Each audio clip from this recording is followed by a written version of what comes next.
Second most common disorder of the thyroid gland is what we call hyperthyroidism, which is just the opposite of hypothyroidism, where you have an excess of thyroid hormone. I told you in the first part of this talk that thyroid hormone regulates or determines the basal metabolic rate, or in other words, how quickly energy is burned out in our body. So when there is excess of hormone, the energy turnover is much higher, or to put it simply, the energy burned or the burning out of energy is much more rapid. So what happens is that the person burns much more energy than the patient takes in, or the person takes in, sorry. So what happens therefore is that they start losing weight.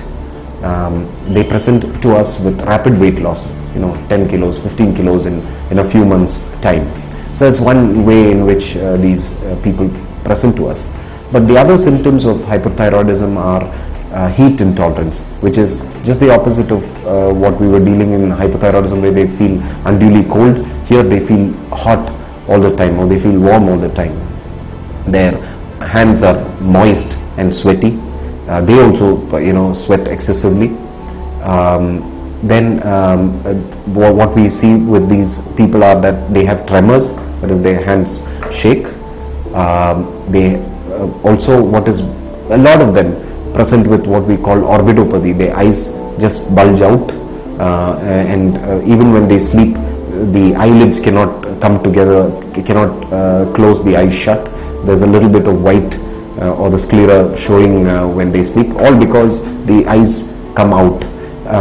Also, what is seen in these people are that they have diarrhea, or they have what we call, they go to the toilet several times in a day. They feel like passing stools repeatedly, again 5, 10, 15, 20 times a day.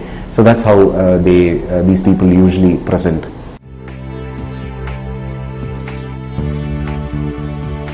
Diagnosing this condition is quite easy. Just a simple blood test can do. But sometimes we also do what is called a technician uptake scan.